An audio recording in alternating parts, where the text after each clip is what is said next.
আমন্ত্রণ সবাইকে ব্যবসা বাণিজ্য বিষয়ক আরটিভি সাপ্তাহিক আয়োজন মধুমতি ব্যাংক বিজনেস টকে। আপনাদের সঙ্গে আছে আমি সৈয়দ আশিক রহমান। দর্শক, পশু বেচা কেনার হাটে গিয়ে দেখে শুনে পশু কিনে কোরবানি দেওয়ার রীতি বহু বছর ধরে এই দেশে চলে এলেও এবারের বাস্তবতা একেবারেই ভিন্ন। করোনা ভাইরাসের সংক্রমণ থেকে সুরক্ষিত থাকতে হলে সামাজিক ও শারীরিক দূরত্ব মেনে চলার বিকল্প নেই। জনস্বাস্থ্য বিশেষজ্ঞরা বলছেন, নিশ্চিদ্র স্বাস্থ্য সুরক্ষা ব্যবস্থা গ্রহণ না করে অপরিকল্পিতভাবে পশুর হাট বসানো হলে প্রতিটি হাট হয়ে উঠবে করোনা বিস্ফোরণের একটি কেন্দ্র। কোভিড-19 মহামারীর বাস্তবতায় ভিড় এড়িয়ে পশু কেনা বেচা ও জবাই করার মধ্য দিয়ে কোরবানি সম্পন্ন করার কাজ অনেকখানি সহজ করে দিয়েছে প্রযুক্তি। বিগত কয়েক বছর ধরে ধীরে ধীরে জনপ্রিয় হয়ে ওঠা অনলাইন পশুর হাট এবারের করোনা বাস্তবতায় হয়ে উঠেছে প্রধান অবলম্বন। শতাধিক ই কমার্স প্রতিষ্ঠান অনলাইনে গরুর হাট বসিয়েছে। কৃষক ও খামারিদের সঙ্গে ক্রেতার যোগসূত্র তৈরিতে এই প্রতিষ্ঠানগুলো রেখে চলেছে গুরুত্বপূর্ণ অবদান। অনলাইনে পশুর ছবি ও ভিডিও অনলাইনে মূল্য পরিশোধের সুযোগ থাকায় বিশ্বের বিভিন্ন প্রান্তে থাকা প্রবাসীরাও কোরবানির পশু কেনার সুযোগ পাচ্ছেন অনলাইনে তাদের কোরবানির পশুগুলোকে দেখে। অন্যদিকে দেশের বিভিন্ন অঞ্চলে পশুর হাট বসানোর উদ্যোগ নেওয়া হয়েছে, কিন্তু এসব হাটে স্বাস্থ্যবিধি মেনে চলা কিংবা শারীরিক ও সামাজিক দূরত্ব মেনে চলা কতখানি সম্ভব হবে তা নিয়ে রয়েছে প্রশ্ন। এমন একটি চিত্রকে সামনে রেখে দর্শক, আজ আমাদের আলোচনার বিষয় কোরবানির পশুর হাটে ব্যবস্থাপনা।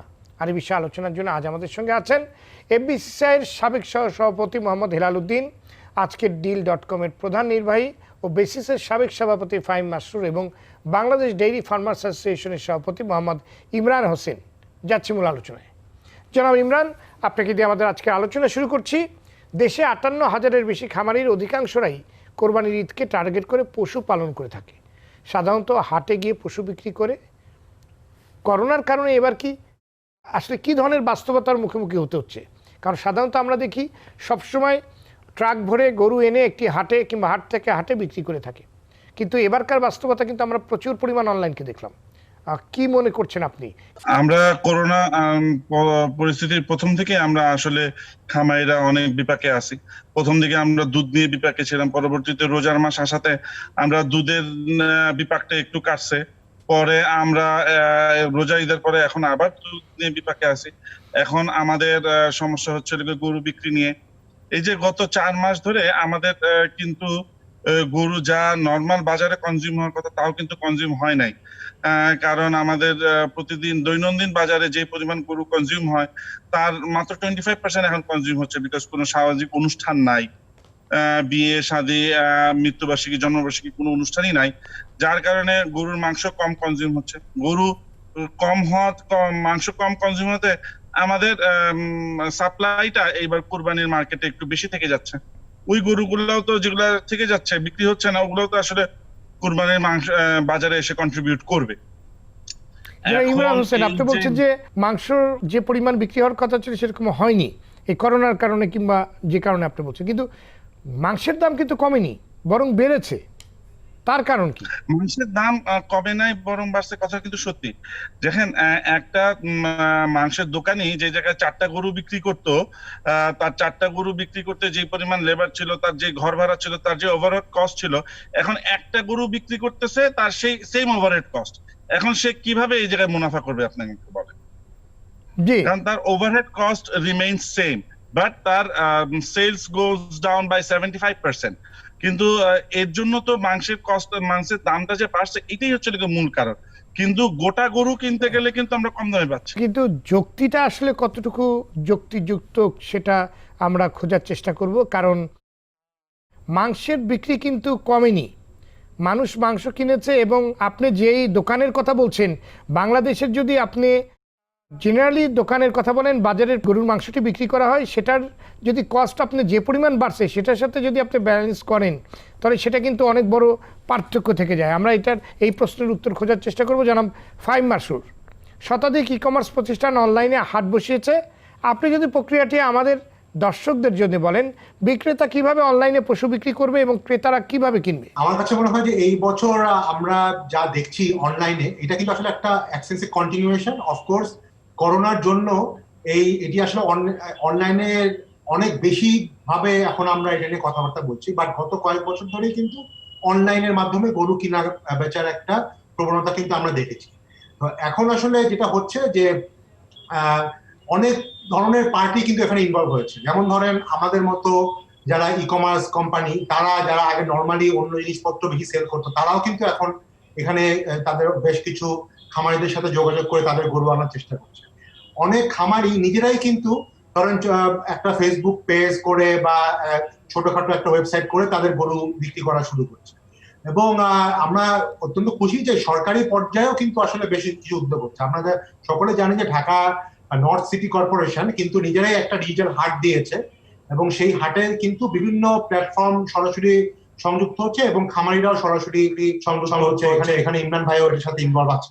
তো আমার কাছে মনে হয় বিভিন্ন ভাবে এবার আসলে কোরবানির গরুটা যাতে যারা মানে খামারিরা আছে, খামারিরা যাতে তাদের ফিজিক্যাল হাটগুলিতে তাদের অনেক সময় হয়তো এই স্বাস্থ্য ঝুঁকির কারণে তাদের নেওয়ার কম প্রয়োজন হয়, সেই জন্য কিন্তু তারা নিয়ে এসেছে অনলাইন। আরেকটা ব্যাপার আছে, শুধুমাত্র গরু কেনা বেচাই তো ব্যাপার না, গরুটা আসলে transportation at the same time এর জবাই করা, স্লটারিং, এটাও কিন্তু এখন একটা বড় ব্যাপার। তো ঢাকা সিটি কর্পোরেশন যে কাজটা করেছে, ইমরান ভাইরাও এখানে আছেন, যে একটা স্লটারিং, সেন্ট্রাল স্লটারিং ম্যানেজমেন্ট, যেটা আমরা বিদেশে জানি, বিদেশে কিন্তু আসলে মানে বাসায় এই যে গরু জবাই করা, এটা আসলে খুব কম বেশি আছে।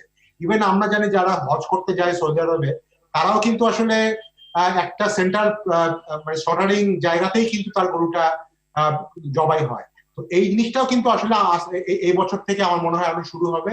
সিটি কর্পোরেশন করেছে, এবং আমার ধারণা আরো ভবিষ্যতে আরো অনেক সরকারি বা বেসরকারি পর্যায়ে সেন্ট্রাল স্লটারিং হাউস বা সেন্ট্রাল স্লটারিং ফ্যাসিলিটি যদি থাকে, তাহলে কিন্তু ব্যাপারটা অনেক বেশি ডিজিটাল হবে, অনেক বেশি আসলে এফিশিয়েন্ট হবে।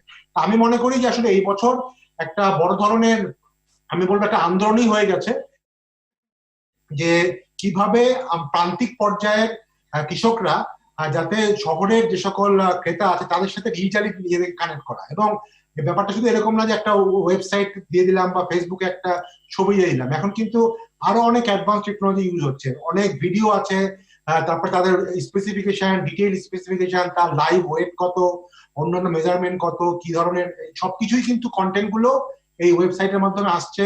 এবং ক্রেতারা কিন্তু আসলে বাছাই করার সুযোগ পাচ্ছে। একটা বড় ভয় থাকে যে আমি যা অর্ডার দিলাম সেটা কি পাবো কিনা, সেটাও কিন্তু আসলে অনেক ক্ষেত্রে এবার কমে যাচ্ছে, কেননা দেখা যাচ্ছে যে লাইভ চ্যাটিং হচ্ছে, লাইভ ভিডিও শেয়ারিং হচ্ছে।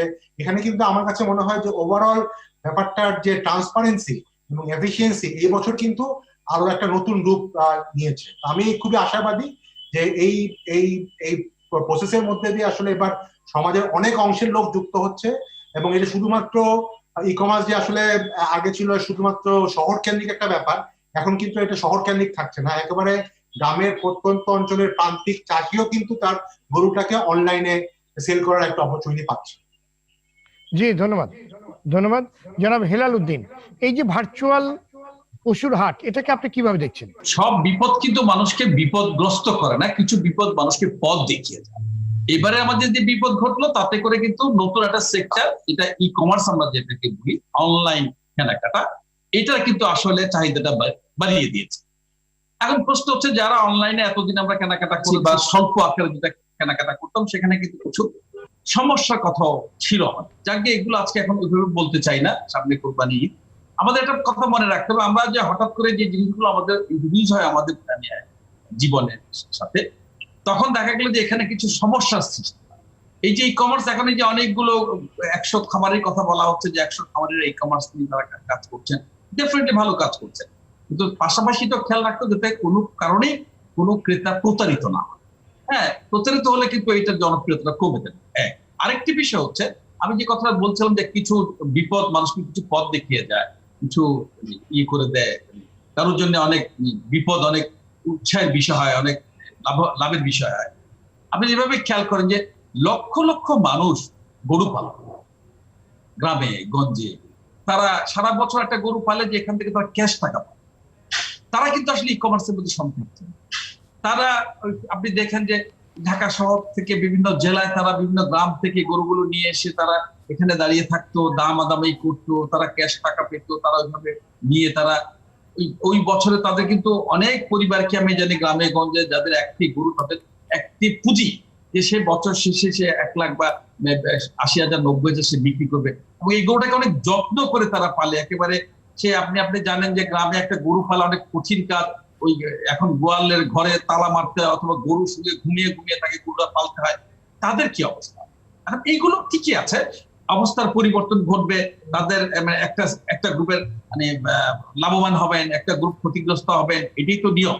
আর এই করোনা ভাইরাস আমাদের যে কাজটি করলেন, কারণ এই যে লাখো মানুষ এই কুরবানিকে কেন্দ্র করে তাদের কিন্তু রুটি রুটির একটা বিষয় ছিল।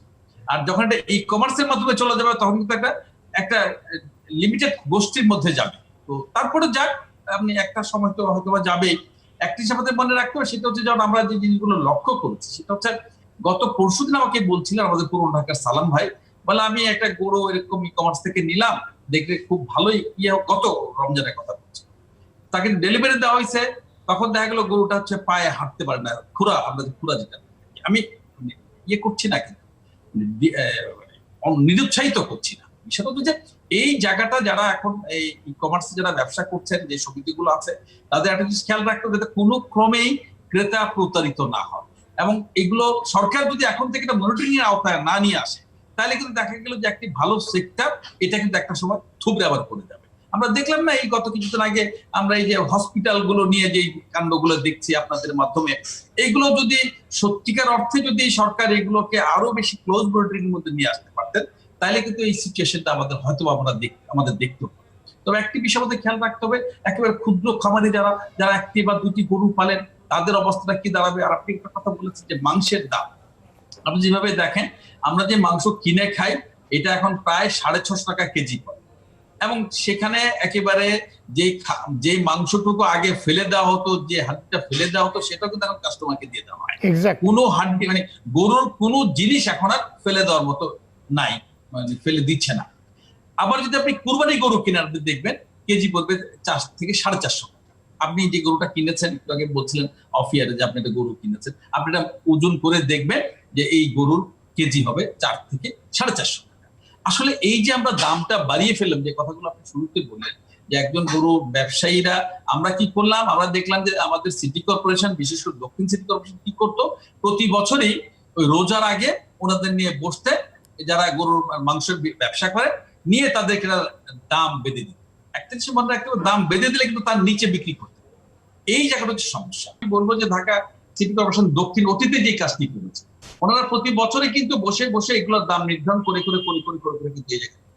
এখন প্রশ্ন হচ্ছে, আমরা কিন্তু তখন প্রতিবাদ করতাম যে আপনি যে গরুর দাম নির্ধারণ করছেন, এখন সেই গরুর দাম 2টা থাকবে না 5টা থাকবে না 10টা থাকবে, সেটা তো বলে দিচ্ছে।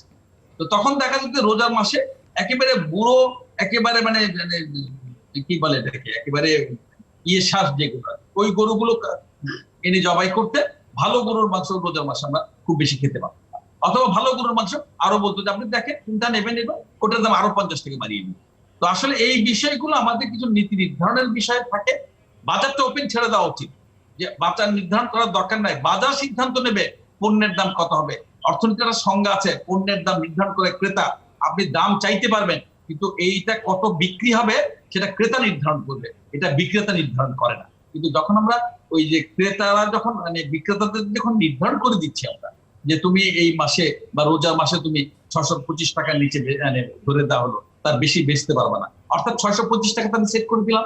অর্থাৎ এই সারা বছর 625, আস্তে আস্তে দেখা গেলো 1 বছর পরে 8-9 মাস পরে এটা 450 হয়ে গেল। এই জায়গাগুলো হচ্ছে আমাদের সিদ্ধান্তহীনতা এবং ভুল সিদ্ধান্তের কারণে কিন্তু এই জিনিসগুলো বেড়ে যাচ্ছে। সেম আজকে ইলিশ মাছ আমরা যদি বেঁধে দিতাম যে পার কেজি ইলিশ হবে 1600 টাকা বা 2000 টাকা, আমরা তো 1 কেজি ইলিশ 3000 টাকা দিয়ে অনেক সময় কিনে। এখন কিন্তু পার কেজি ইলিশ দেখবেন যে বাজারে গিয়ে পাবেন 700-800। এই যে বাজারে যে উঠানামা, এইটা করতে দেওয়া উচিত। জি, ধন্যবাদ। আপনার কাছে আবার আসবো জনাব ইমরান হোসেন।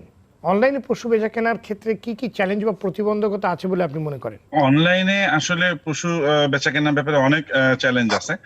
আমরা ডিএনসিসি ডিজিটাল হাট, যেটা ঢাকা উত্তর সিটি কর্পোরেশন, আমাদের মাননীয় মেয়র আতিকুল ইসলাম সাহেব যেটা লঞ্চ করছেন, আতিকুল ইসলাম সাহেবের নেতৃত্বে যে ডিজিটাল হাটটা লঞ্চ হয়েছে, এই জায়গায় কিন্তু আমরা যাতে ক্রেতারা না ঠকেন এর জন্য আমরা অনেক রকম মেজার নিয়েছি। আমাদের প্রান্তিক কৃষকরা যেন এই ডিজিটাল হাটে এই প্ল্যাটফর্মে পারফর্ম করতে পারে, যার কারণে আমরা যেমন একজন XYZ তার কাছে গরুর ছবি আছে, বাট আসলে সে গরুর মালিক না, Yes. তো সে শুধু ছবি দেখায় কাস্টমার কাছ থেকে টাকা নিয়ে নেবে, এই সুযোগ নাই। আমরা ইউএলও মানে উপজেলা লাইভ স্টক অফিসার এবং ইউএনও উপজেলা নির্বাহী অফিসারকে এই জায়গায় ইনভলভ করছি, যে XYZ যে এই প্ল্যাটফর্মে গরু বিক্রি আপলোড করতে চায়, সে ইউএলও কিংবা ইউএনও কাছ থেকে সার্টিফিকেট আনতে হবে যে হ্যাঁ সে এই গরুটার মালিক, এবং এই গরুটার যে ডিসক্রিপশন সে ডিক্লেয়ার করতেছে it is 100% authentic, like live weight, height, colour, জাত, এগুলা আমরা ওই জায়গা থেকে সার্টিফিকেশনটা নিচ্ছি।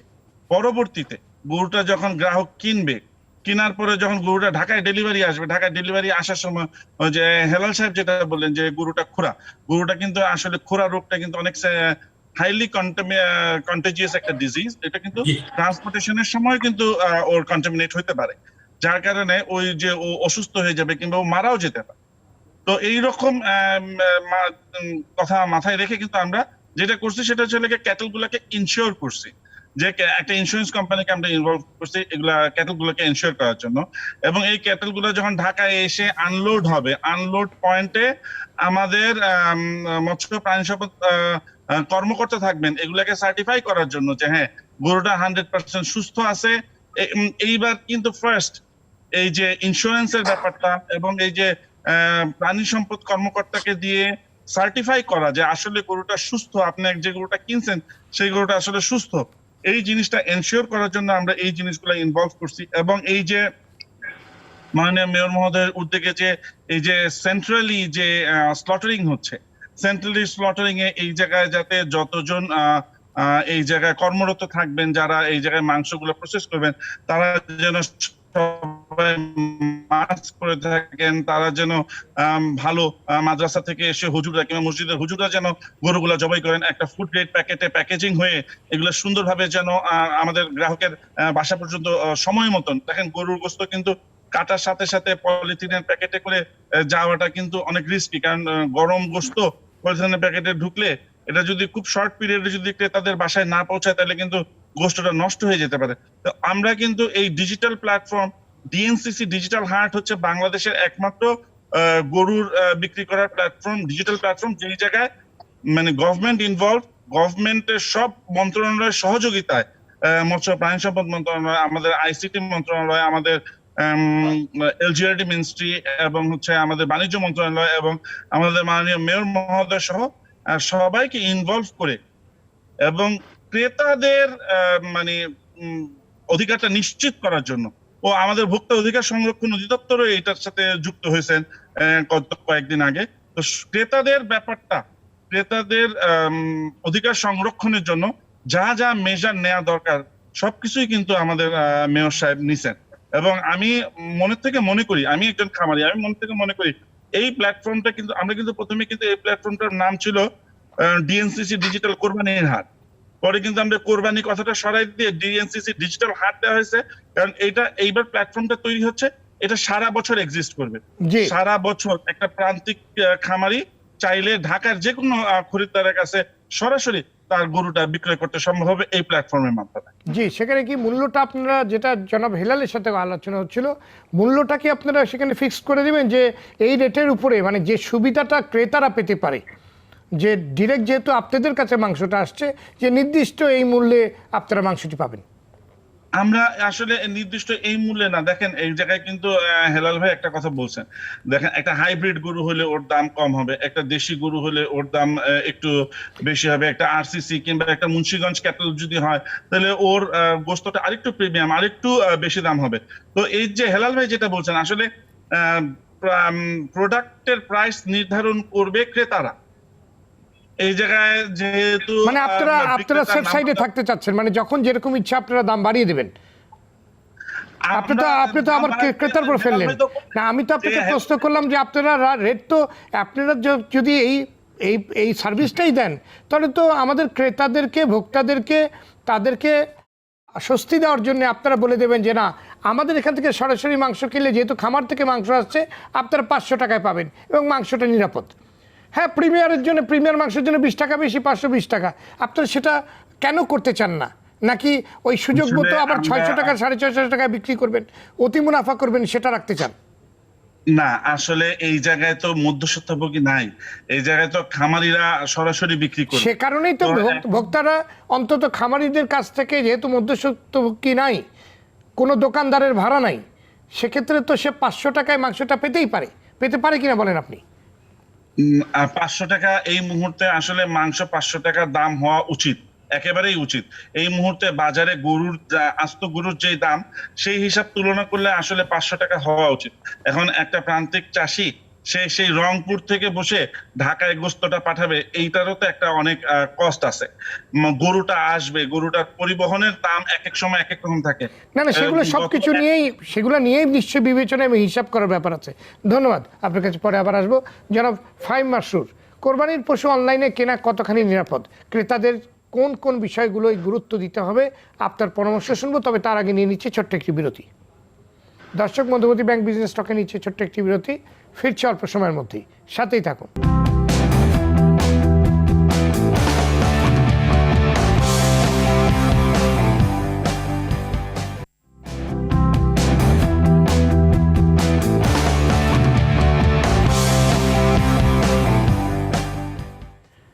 দর্শক, বিরতির পর আপনাদের আবারও স্বাগত। দেখছেন ব্যবসা বাণিজ্য বিষয়ক আলোচনা অনুষ্ঠান মধ্যবর্তী ব্যাংক বিজনেস স্টক। সঙ্গে আছে আমি সৈয়দ আশিক রহমান। আলোচনা করছি কোরবানির ও পশুর হাটের ব্যবস্থাপনা নিয়ে। জনাব ফাহিম মাসরুর, বিরতির পূর্বে আপনার কাছে যে প্রশ্নটি ছিল, কোরবানির পশু অনলাইনে কেনা কতখানি নিরাপদ এবং পশু কেনার সময় কোন কোন বিষয়গুলো গুরুত্ব দিতে হবে? ভাই, আসলে আমার ব্যক্তিগত অপিনিয়ন হচ্ছে, আমি হাটে যে একটা গরু যতটুকু নিরাপদ, আমি মনে করি আসলে অনলাইনে অতটুকু নিরাপদ। দেখেন, আসলে আমাদের প্রবলেম হবেই এবং প্রবলেমের সলিউশনও কিন্তু টেকনোলজি দিচ্ছে। হ্যাঁ, এখন আমরা কিন্তু যখন একটা ফিজিক্যালি গরু কিনে আনি তখনও দেখা কোনো প্রবলেম হয় না তা কিন্তু না, অনেক ক্ষেত্রে কিন্তু আমরা ওই প্রবলেমও ফেস করি। বাট এই জন্যই কিন্তু টেকনোলজি আসছে।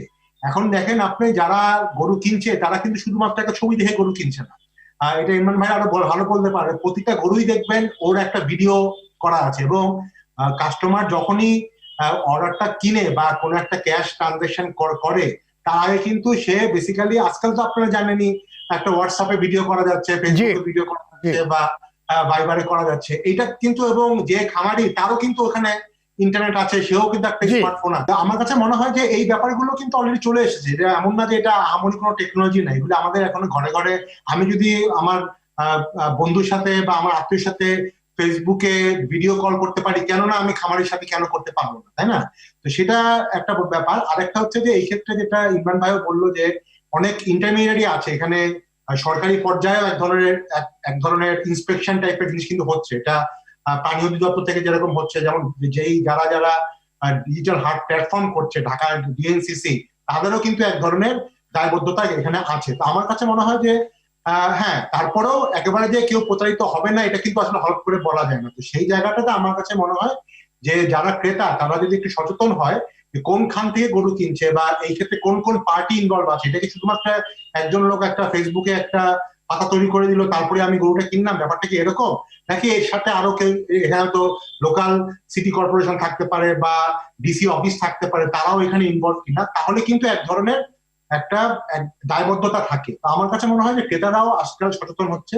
জি, ধন্যবাদ জনাব হেলাল উদ্দিন। আপনার কথায় যেটা মনে হয়েছে, এখনো বিপুল সংখ্যক মানুষ অনলাইন ভিত্তিক পশুর হাটের প্রতি আস্থা পাচ্ছে না।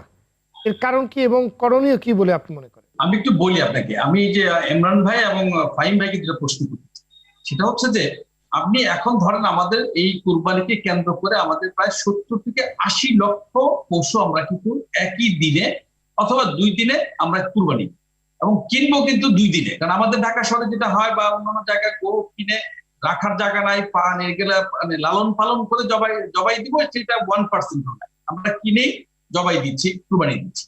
সেই ক্ষেত্রে এই যে 40, 50 বা 70, 80 লক্ষ গরু ওনারা কিভাবে ডেলিভারি? নাম্বার 1, ওনারা হয়তো বা গরুর খামারটা হচ্ছে ব্রাহ্মণবাড়িয়া, আমি মগবাজারে বসে আমি ফাহিম ভাইকে বললাম, ফাহিম ভাই আমাকে একটা গরু দেবেন, আপনি আমার এই গরুটা পছন্দ হচ্ছে। উনি দেখা গেল টাইমলি সেই গরুটা আমাকে পৌঁছে দিতে পারবেন কিনা তার গ্যারান্টি, অথবা ফাহিম সাহেব হয়তোবা পারলেন, ইমরান সাহেব হয়তোবা পারলেন। অন্যরা যারা যে ছবি বিক্রি করে, যারা ছবি দেখে যারা গরুগুলো বিক্রি করবেন, তারা বলবেন না আমার তো এখন ভাই আমি একটা করে গরু আমি শুধু পাঠাবো, আমার তো পোষাবে না। কারণ একটা ট্রাকে গরু আসে 20টা, 25টা, 30টা কোনো ট্রাক। সেই ক্ষেত্রে তাদের একটা পর্তা পড়ে যে এক গরুতে 500 টাকা বা 300 টাকা বা 700 টাকা পড়লে কিন্তু সে ঢাকা পর্যন্ত পৌঁছাতে পারে। যখন একটা গরু হবে, ওই গরু তো ঢাকা পৌঁছাতে লাগবে 6,000 টাকা 7,000 টাকা।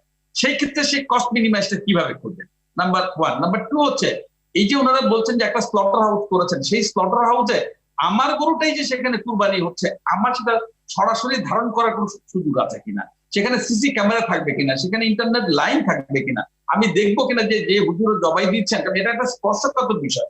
আমি আমার বাবার নামে, মায়ের নামে, আমার নামে কুরবানি দিই, সেটা ওই যখন কসাইরা যেভাবে কুরবানি দেয়, ওর মানে পশুর বুকের মধ্যে সে হাঁটু দিয়ে দেয়, দিয়ে তার মধ্যে ছুরি চালা, আবার একজন একটু ছুরি চালালে পরে একজন ওটাতে খুচায় খুচায় গরুটাকে আমরা যেভাবে দেখি আর কি। কুরবানি করলে সেভাবে জবাই দেওয়া যাবে না, কুরবানি গরু জবাই দিতে হবে এটা অত্যন্ত সতর্কতার সাথে এবং একেবারে ইসলামিক নিয়ম অনুযায়ী, নিয়ম কানুন মেনে। সেই ক্ষেত্রে এই এতগুলো গরু বা কতগুলো গরু আপনার ক্যাপাসিটি আছে, কতগুলো গরু আপনি সেভাবে কুরবানি দিতে পারবেন। এবং সেখানে আমরা 3টা ভাগ করি, নর্মালি যেটা করি 3টা ভাগ করি, একটা নিজের জন্য, একটা আত্মীয় স্বজনের, একটা গরিবের জন্য। এইটা আমরা কিভাবে ভাগ করব, আসলে এই বিষয়গুলো এখনো আমাদের জানার বাইরে। আর কুরবানির আছে মাত্র 6-7 দিন। আমি শুধু গরু কিনলাম, গরু কিনলে তো আর শেষ হবে না। 1, 2 হচ্ছে ওখানে ওই যে এই জিনিসগুলো ওনারা ডেভেলপ করেছেন কিনা, অথবা ঢাকা উত্তর সিটি কর্পোরেশনকে আমি ধন্যবাদ জানাই যদি এই ধরনের একটা ওনারা নিয়ে থাকেন। তো সেই ক্ষেত্রে যদি ওখানে সিসি ক্যামেরা থাকে, আমাকে কিন্তু নিশ্চিত হইতে হবে যে আমার যে 7টি নাম আমি দিলাম, ওই 7টি নামে কুরবানি হচ্ছে এবং সেখানে একজন হুজুর এই কুরবানিটা দিচ্ছে এবং একেবারে ইসলামিক শরীয়ত মোতাবেক সেই কুরবানিটা হচ্ছে এবং মাংসের ভাগটা সেভাবে হচ্ছে। ধন্যবাদ জনাব ইমরান হোসেন। করোনার বাস্তবতায় এবার পশু জবাই করাও একটি বড় চ্যালেঞ্জ হয়ে দাঁড়িয়েছে। কিছু কিছু প্রতিষ্ঠান জবাইয়ের ব্যবস্থা করলেও ব্যয় অত্যন্ত বেশি। এ ব্যাপারে আপনার বক্তব্য শুনতে চাই এবং জনাব হেলাল উদ্দিন যে প্রশ্নগুলো তুলেছেন তার উত্তরে কি বলবেন? আমরা আসলে ডিএনসিসি ডিজিটাল হাটের মাধ্যমে আমরা একটা করছি, একটা মোটামুটি একটা লাইভ ওয়েটের উপরে একটা প্রাইস নির্ধারণ করছি, যেটার উপরে আসলে কোনো হাসিল, গাড়ি ভাড়া, delivery charge, extra labour charge কিছুই লাগবে না। For example 400 kgs and below যে গরুগুলো আছে ওগুলো আমরা 375 টাকা পার কেজি লাইভ ওয়েট একটা মোটামুটি প্রাইস নির্ধারণ করছি। এটা মানে সবার জন্য ম্যান্ডেটরি না, কিছু কিছু ক্ষেত্রে ব্রিড ওয়াইজ কিংবা গরু ওয়াইজ একটু ডিফার করতেছে। হাইব্রিড গরুগুলো একটু কম হচ্ছে, কিছু কিছু প্রিমিয়াম গরু একটু বেশি হচ্ছে, বাট মোটামুটি একটা বেস লাইন হচ্ছে 375 টাকা per kg, including delivery at your doorstep. মানে নো এক্সট্রা চার্জেস, লাইক হাসিল না, গাড়ি ভাড়া না, লেবার চার্জ না। এই যে ডিজিটাল হাটের মাধ্যমে এখানে কি সরকার রাজস্ব হারাবে না? আসলে দেখেন, সরকার রাজস্ব হারাবে। সরকার আসলে হাটের থেকে কত পায়? একটা হাটের ইজারা সরকার যদি দেয় হচ্ছে 50 লাখ টাকা, সেই হাটের থেকে কিন্তু ইজারাদাররা ইনকাম করে হচ্ছে 5 কোটি টাকা। আসলে সরকার রাজস্ব কতটুকু পায়? কিন্তু দেখা যাচ্ছে যে আসলে ভোক্তাদের অধিকার সংরক্ষণ বেশি হচ্ছে কিনা সেটা দেখেন। এটা তো ভোক্তারা তো অ্যাডভান্টেজ পাচ্ছে। যে সরকার রাজস্ব হারায় যদি ভোক্তাদের, সরকার রাজস্ব নিয়ে কি করবে? ভোক্তাদের কাজেই তো ব্যবহার করবে। তো ভোক্তারা যদি অ্যাডভান্টেজ পায় তাহলে সরকারের তো কোনো সমস্যা নাই। আর আমাদের ডিএনসিসি ডিজিটাল হাটের মাধ্যমে আমরা 23% যেই সার্ভিস চার্জটা নিচ্ছি, এটা হচ্ছে যারা স্লটারিং সার্ভিস নিতে চায় তাদেরকে অ্যাডিশনাল 23% দিতে হবে। এই 23% এর মধ্যে আমাদের থাকতেছে হচ্ছে ইন্স্যুরেন্স। এই 23% এর মধ্যে আমাদের থাকতেছে আমরা ফুড গ্রেড প্যাকেটে প্যাকেজিং করে একদম 2 কেজি কিংবা 3 কেজি, যাতে আপনাদের বাসায় নিয়ে আর কোন রকম প্রসেসিং করতে না হয়। আপনারা আমাদেরকে যেভাবে বলবেন 2 কেজি 3 কেজি, যে এখন যেহেতু নিউক্লিয়ার ফ্যামিলি, ছোট ছোট ফ্যামিলি, এমনকি 5 কেজি 10 কেজি প্যাকেট চায় না, 2 কেজি 3 কেজির প্যাকেট চায়, আমরা ওইভাবে 2 কেজি 3 কেজির প্যাকেট করে আপনাদের বাসায় আমরা পৌঁছে দিব নির্দিষ্ট সময়ের মধ্যে। আপনাদেরকে সময় দেওয়া থাকবে, গিভেন টাইমের মধ্যে ইনশাল্লাহ আমরা পৌঁছে দেবো। এটার জন্য আমাদের অনেকগুলা ডেলিভারি কোম্পানি আমাদের সাথে কাজ করতেছে। তো এই জায়গায় আরো অনেক মেজার নেওয়া হয়েছে এইটা যেন হাইজেনিক হয়। দেখেন, এইটা বাংলাদেশে এবার ফার্স্ট টাইম হচ্ছে।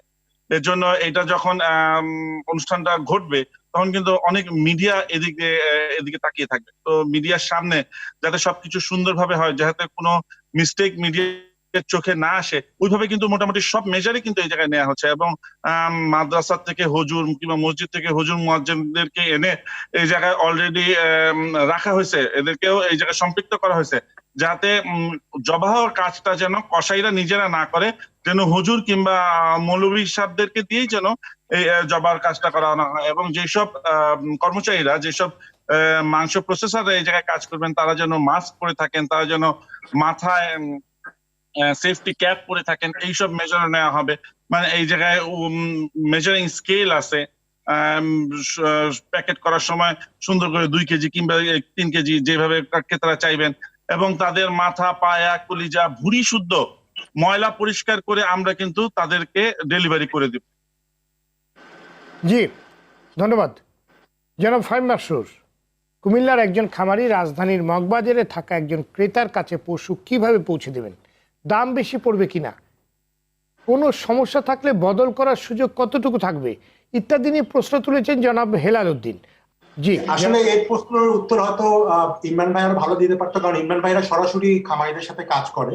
আমার কাছে মনে হয়, আমি আবার একটু আগে যে প্রশ্নটা আনসার দিয়েছিলাম, যে যদি ক্রেতারা একটু সচেতন হয়, ক্রেতারা ফাইনাল ডিসিশনটা নেওয়ার আগে যদি পার্টিকুলার লাইভে, মানে ইভেন যে কোনো ধরনের লাইভ টেকনোলজি ব্যবহার করে গরুটার ফিচারটা দেখে নেয়, খুব ক্লোজ আপ ফিচার দেখে নেয়, তাহলে কিন্তু এরকম হওয়ার সম্ভাবনা আসলে খুব কম থাকে। আর আপনার আরেকটা যেটা প্রশ্ন করলেন যে প্রোডাক্ট গুলো আসবে কেমন করে, এইটা আসলে আমরা জানি যে আসলে অলরেডি বাংলাদেশের ট্রান্সপোর্ট সিস্টেম কিন্তু এখন অনেক আগে থেকে অনেক ম্যাচুর, এবং এক্ষেত্রে কিন্তু অলরেডি এই হাটেও কিন্তু লাখ লাখ গরু কিন্তু আসলে হেলাল ভাই বললো যে ঈদের 3-4 দিন আগেই কিন্তু দেখা যায় যে লাখ লাখ গরু কিন্তু ট্রাকে করে আসছে।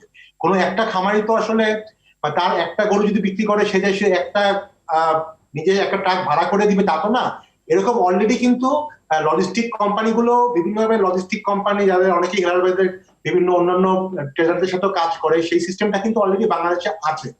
তার মাধ্যমে কিন্তু গরুগুলো আসবে এবং ক্রেতাদের কাছে পৌঁছে যাবে। এবং অনেক ক্ষেত্রে কিন্তু সবসময় যে টাকাটা ক্রেতারা অ্যাডভান্স দিয়ে দিবে তা কিন্তু না। হ্যাঁ, ডিএনসিসির মতো যারা ডিএনসিসি ডিজিটাল হাট বা ইমরান ভাইদের মতো যারা খুব অর্গানাইজড স্ট্রাকচার্ড ওয়েবসাইট আছে, তাদের ক্ষেত্রে হয়তো সরাসরি অনলাইনে ক্রেডিট কার্ডের মাধ্যমে হোক, বিকাশের মাধ্যমে বা নগদের মাধ্যমে পে করে দিবে। কিন্তু অনেকেই যারা ছোট ছোট উদ্যোক্তারা যারা বিক্রি করছে, তারা কিন্তু অনেকে আসলে গরুটা ঢাকায় পৌঁছে দিবে এবং তখন কিন্তু ক্রেতা গরুটা বুঝে ক্যাশে ডেলিভারি করবে। অতএব আই ডোন্ট থিঙ্ক যে আমাদের যে লাখ লাখ গরু হয়তো অনলাইনে বিক্রি হবে, তার সবই যে আসলে অনলাইন ক্রেডিট কার্ডে বা ডিজিটালি হতে পেমেন্ট হবে। এর একটা বড় অংশই কিন্তু আসলে ক্যাশ পেমেন্ট হবে, ক্যাশ ট্রানজাকশন হবে। জি ধন্যবাদ।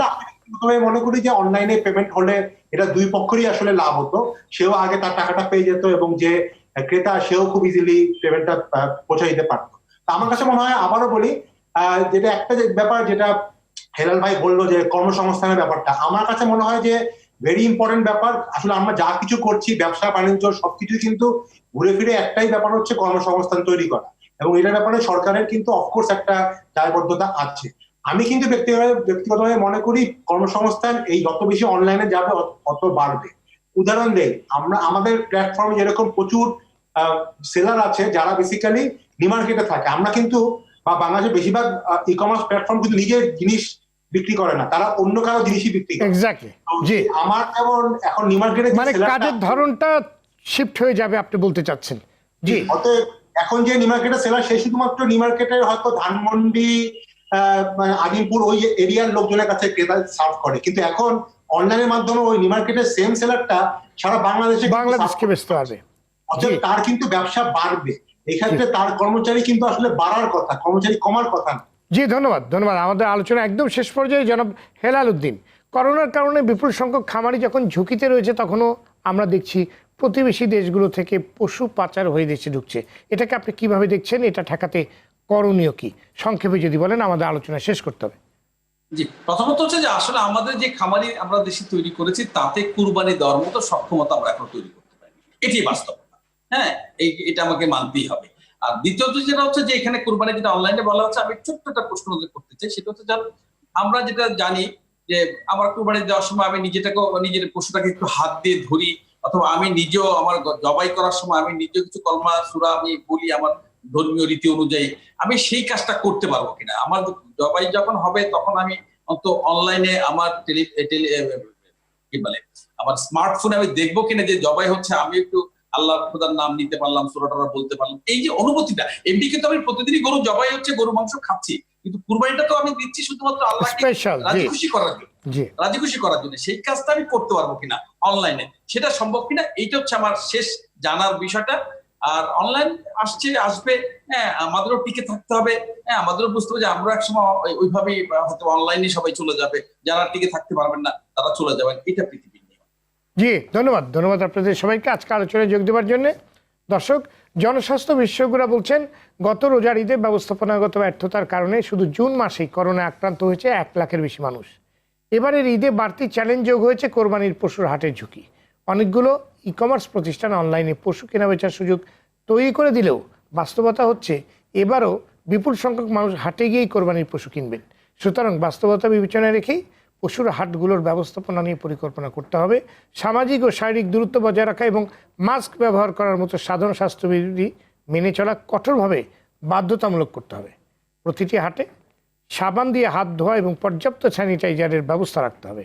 হাটগুলো জীবাণুমুক্ত রাখতে কিছুক্ষণ পরপর স্প্রে করতে হবে। আর অনলাইনে পশু কেনা বেচার ক্ষেত্রে এখনও যে প্রতিবন্ধকতাগুলো রয়েছে তা দ্রুত দূর করার পদক্ষেপ নিতে হবে।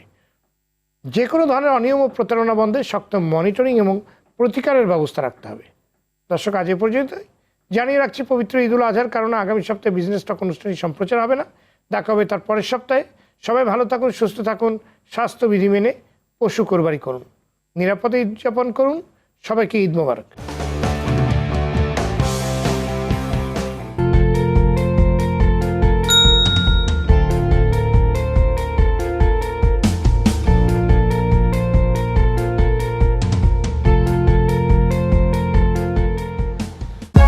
For more updates, subscribe and press the bell icon on YouTube app and never miss another update.